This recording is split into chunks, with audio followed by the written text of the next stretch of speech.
Hello, hello, ce soir, jour 4, on va vous montrer une autre partie, celle qui va nous permettre d'aller jusqu'en Écosse, qui va être sur la route.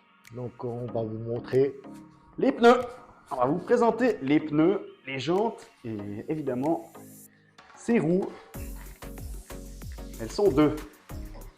Deux, parce qu'il n'y en a pas plus sur le rapide, donc heureusement, parce que je pense qu'on va avoir un peu une galère, vu que les pneus ont l'air d'être ceux d'origine, donc ils ont à peu près 60 ans. Voilà. Donc on verra si on a de la peine à les enlever ou pas.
Bon ben voilà, après un peu plus de 15 minutes de transpiration et un peu de force, voilà ce qui reste. On a réussi à tout démonter.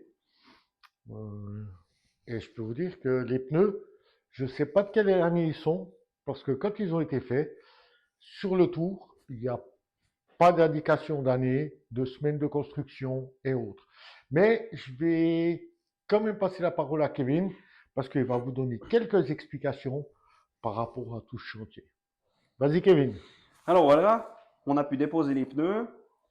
La spécialité de cette machine, c'est que les jantes, déjà avant de venir aux pneus, les jantes, elles sont asymétriques. Il y a un côté du voile qui est plus large que l'autre. Du coup, l'avantage de cette machine, c'est qu'on pouvait passer la roue de gauche à droite et dans un sens ou dans l'autre, et ça changeait la voie de la machine. On pouvait travailler en étroit ou en large. Alors nous, on va la laisser en large quand on l'aura refaite, parce que ça donne un peu plus de style. Mais c'est une des particularités de cette jante. Ces roues, elles sont équipées de chambres à air. Alors on a pu les déposer. Très certainement qu'on a dû les pincer en démontage, puis pour prendre aucun risque, on va monter des nœuds. Là, on a l'exemple typique d'une chambre à air, elle est à moitié gonflée. C'est une configuration vraiment d'un ballon avec une valve de gonflage. Quand c'est gonflé, ça ressemble à une espèce de bouée pour aller dans l'eau. Là, on a les anciens pneus. Et le profil, il est plus que usé. Le pneu, on n'a même pas trouvé d'indication d'année de fabrication. Donc, pour le coup, de toute façon, pour faire une distance pareille, on a opté pour partir sur des neufs. Là, on a typiquement un pneu de tracteur pour cette machine. Et celui-ci, il a l'indication de fabrication de la 39e semaine 2023. Et puis, on voit bien que le profil, c'est autre chose que on voit bien que c'est autre chose que l'ancien. Celui-là, on peut aller sur la route, il n'y a pas de problème sur le terrain. Et le pneu, il est beaucoup plus tendre. Et puis, vu qu'on a dit qu'on faisait une machine tip-top en or, ben là, ce sera le cas. Et Kevin, je pense que tu peux encore expliquer une chose, c'est que par rapport aux pneus qui étaient montés dessus et aux pneus modernes, Voilà. ce qui change, c'est un peu Alors, effectivement, sur l'indication de charge de ces pneus, alors déjà, on était en pli. Là, la prescription du constructeur, elle donnait sur le pneu, sur l'ancienne génération, 270 kg par pneu de charge. Et sur ce pneu-là, il donne 750 kg. C'est vraiment énorme. Alors, heureusement, on voit qu'on a fait du progrès dans le pneumatique, mais quand même, pour la différence, c'est vraiment énorme. Surtout que le rapide, tout seul, il fait 300 kg. Et il y avait une autre particularité avec ces jantes, c'est que ces jantes-là, et ça n'a pas été fait au hasard, elles ont été faites avec 4 trous. Et la remorque, elle est équipée de 5 trous. Et ça, c'était fait exprès pour que les gens qui crevaient un pneu, ils ne pouvaient pas piquer une roue sur la remorque ou sur le tracteur, parce que les pneus, la différence de charge entre les pneus, c'était pas la même. Et il y avait un risque d'éclatement dû à la charge. Alors maintenant, ce problème, entre guillemets, il est réglé puisque les pneus supportent bien plus que ce qui était noté à l'époque.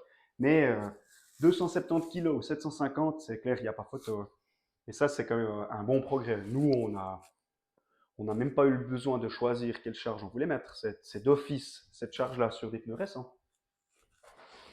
Bon, ben, Kevin, maintenant qu'on a donné toutes ces explications, je pense qu'il ne nous reste plus qu'à prendre les vieilles chambres à air et les mettre pour la déchetterie. Poser les jantes parce que il faudra un peu les nettoyer et les refaire. Faire un peu de peinture. Ranger les pneus. Et je pense que pour ce soir, on a assez transpiré. Je pense aussi. Et maintenant, on peut vous dire, allez, ciao, santé et à bientôt.